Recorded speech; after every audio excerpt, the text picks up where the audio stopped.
तो दोस्तों, जैसा कि आज हम इस वीडियो में बात करेंगे कि प्रधानमंत्री जो फसल बीमा योजना है उसके बारे में कैसे कैसे लाभ प्राप्त हो सकता है। अगर कोई फसल का नुकसान हो गया तो किसान कैसे उसकी जो सब्सिडी है वो गवर्नमेंट से दे सकता है, उसके बारे में शुरू से लेकर लास्ट तक पूरी योजना के बारे में इस वीडियो में बात करेंगे। तब तक अगर आप वीडियो पे नए हो यानी कि चैनल पे नए हो तो चैनल को सब्सक्राइब कर दें और अपने दोस्तों के पास जरूर शेयर करें। तो बिना देरी के स्टार्ट करते हैं आज के इस वीडियो को। तो दोस्तों, जैसा कि आपको पता है, प्रधानमंत्री जो फसल बीमा योजना है वो भारत सरकार की एक योजना है जिससे किसानों को प्राकृतिक आपदाओं, कीटों और बीमारियों के कारण जो फसलों को नुकसान होता है उसकी जो भरपाई मिलती है उसे जो प्रधानमंत्री फसल बीमा योजना कहते हैं। अब आगे बात करते हैं इस योजना के तहत किसानों को कैसे कैसे लाभ मिल सकता है उसके बारे में।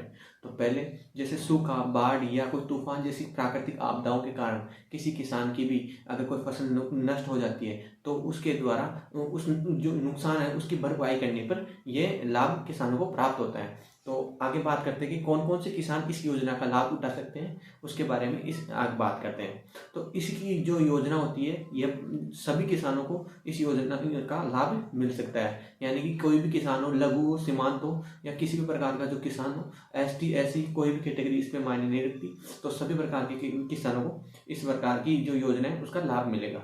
अब आगे बात करते हैं कि जो जैसे बटाईदार किसान हो जिसके पास जमीन किराए से हो वो भी इस जो योजना का लाभ ले सकता है।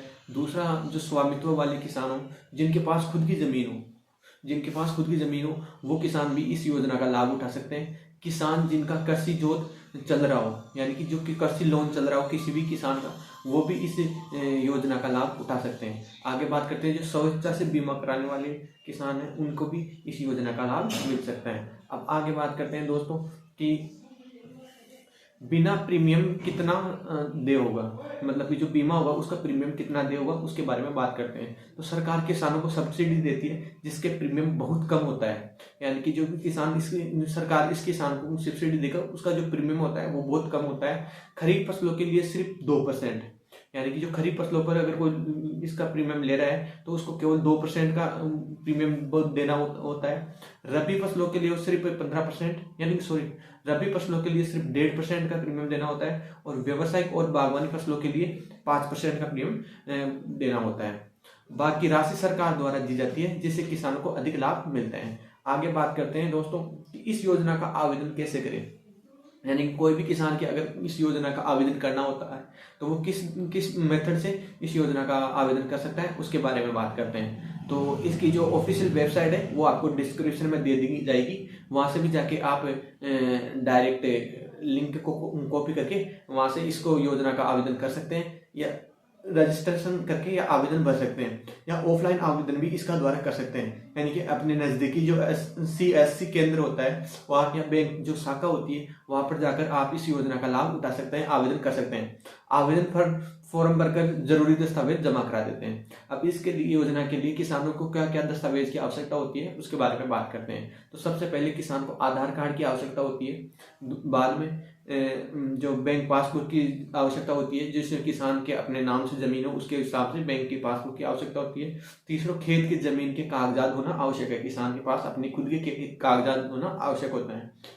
जो आगे का जो डॉक्यूमेंट्स है वह फसल बोने का प्रमाण होना चाहिए कि भाई हाँ भाई फसल लगा रखा है, इसके लिए भी जो प्रमाण पत्र बनता है वो भी बनाना होगा। आगे बात करते हैं कि क्लेम कैसे करें।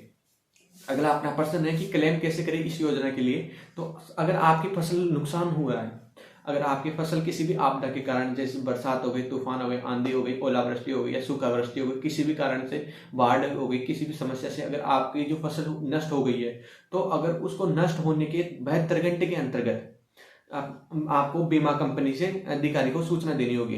जो ये बीमा कंपनी करवाती है उसको अपनी फसल को नुकसान होने के 72 घंटे के अंतर्गत इसकी सूचना देनी होगी।